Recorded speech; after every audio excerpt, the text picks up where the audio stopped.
Everything I've seen of Better Call Saul makes it look really good. I will issue one complaint, though. I feel like my biggest issue with The Sopranos is the... Wait, did he just say that he thought the... I need your take on the movie Synecdoche, New York. I only watched it once. I couldn't bring myself to watch it a second time. Maybe I will revisit it in the future. That's a very depressing, very thought-provoking movie. I don't know who I don't know who the intended audience is or what it's necessarily supposed to communicate. I don't know enough about Kaufman to know his feelings on things or what he's trying to communicate. The idea that some people or artists or himself thinks that they're more special than they actually are, that your life really is just like everybody else's. Your purpose is to come here to live the same life everyone else does and die. You're no more special, no less special than any other person.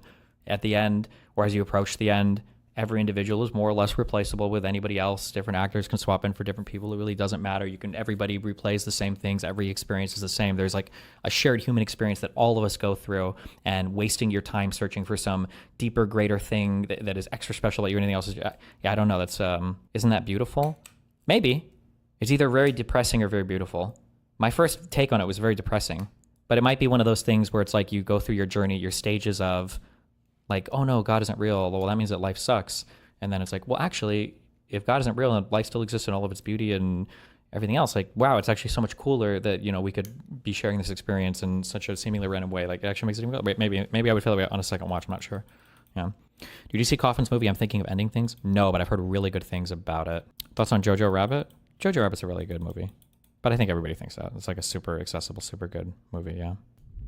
Also, oh my God. I watched the, I guess I spoiled myself, but I see people referencing it, so I was curious. I watched the ending of The Sopranos.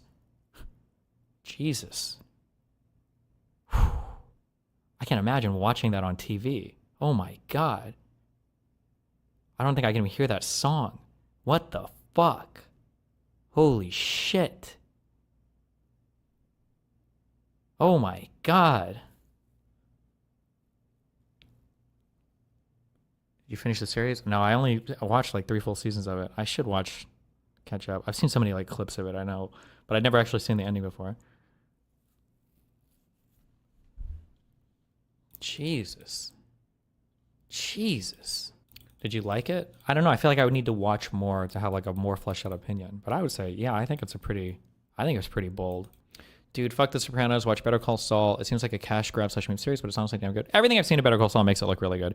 I will issue one complaint, though, okay? I will issue one big complaint. And maybe if I watched the full series, maybe I would have a slightly different take on it. There's a name. Is it Lalo? Salamanca or whatever? What's the guy's name that I'm thinking of?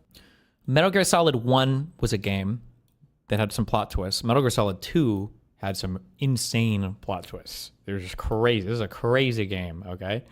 And then Metal Gear Solid 4 was just, it wraps everything up, but oh my God, there's just so much. 2 diverts to, after 2, there's a slightly more straightforward plot, Metal Gear Solid 3, which some, me I think included, will consider like one of the best games in the series, okay?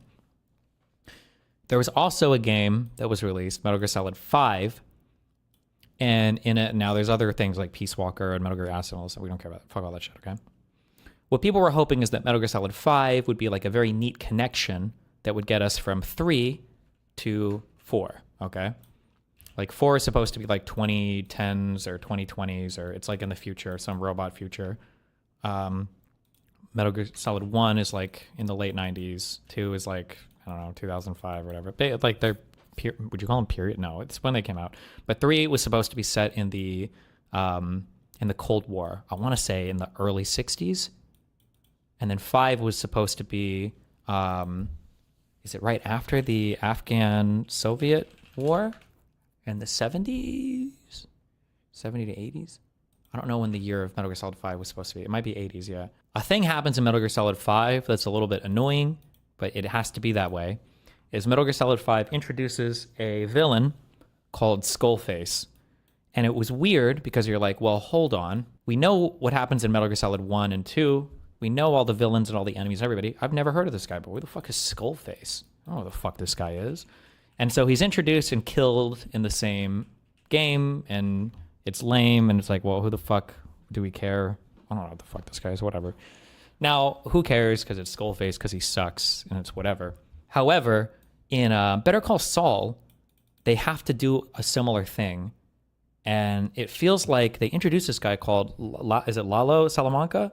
Who, just from everything I've seen of him, seems like the actor seems really good. The performances seem really good. The character seems incredibly menacing, threatening, like a younger, more edgy version of Gus, maybe? I don't know. It just seems like a really cool character. And it sucks that they introduce somebody like this and you know that he has to die somehow. I'm guessing he dies, right? I don't think I've seen him die. I'm sure he does at some point. And it's like, fuck. If Breaking Bad didn't exist first, is this a character that would have been treated differently? You know, that sucks. But you saw Breaking Bad, right? Yeah, I watched all of Breaking Bad. Do you think Breaking Bad is the best TV series? I'm a cuck, so I would have to give that to The Wire. Everybody who's seen The Wire says that. Maybe I would change it to The Sopranos if I watched the rest of the seasons of The Sopranos, though. Maybe. The problem is that, like, The Sopranos, I feel like I watched the full first 3 seasons. I feel like my biggest issue with The Sopranos is the performances, I think, are very unbalanced. What was the name of Tony's actor? James Gandolfini. This guy's performance is so much better. And there are a few really good performances. Like, I think the wife does a good job. A couple of the, like, mobster guys do a good job. But some of them are not as good. I don't think... Like, I like her role in the character, but I don't know if I feel like the therapist gives the best performance. The guy who does Christopher in the early seasons, I feel like he's overacting a little bit. I feel like it's a little goofy sometimes. I feel like the performances are very inconsistent. I feel like in The Wire, I feel like I was super in that world. Like, everybody's just on point. I don't know if I'm sure there is if I think about it, like a bad performance on The Wire. I feel like everybody in The Wire did an exceptional job, and it was everything about that is just so exceptional. Yeah, in The Sopranos, I feel like there's a disparity for sure. For asking Spoiler sent $20. You call me an idiot for asking a regular ass question. Your solutions are just a variation of lol, go to college or something. But at least I'm not a Game of Thrones enjoyer fag. Preferring that slop over LOTR is a crazy self-report. Yeah, self-report that I'm awesome. That's a filter. That's a filter. If you like Lord of the Rings more than Game of Thrones, that is the self-report that you're a LARPer.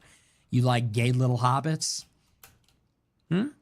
Gay little hobbits and the magic of friendship? I like people getting their heads chopped off for no reason, because that's life. And that's life. A sword swinging around, chopping everybody's heads off at random. And you like the power of friendship and magic rings and little elves and the power of their friendship and big gay wizards. Big gay wizards. They made him gay, didn't they? Or am I thinking about Harry Potter? Didn't they make the wizard gay or bisexual or something? That's what... I know it's not in the original Tolkien or whatever, but... Dumbledore confusion. Yikes, Nick. You should know this. That's what you like. So yeah, I do like Game of Thrones. You're right. I do like Game of Thrones better than Lord of the Rings. And that is a self-report, but not like you think. No, the opposite is true. And Game of Thrones is awesome. Yeah, I'm an enjoyer. Yeah, I know it's Reddit. I don't care. I like it. I like what I like. I watched Lord of the Rings. I think it sucked. I watched Lord of the Rings. You know what I think? I think it sucked.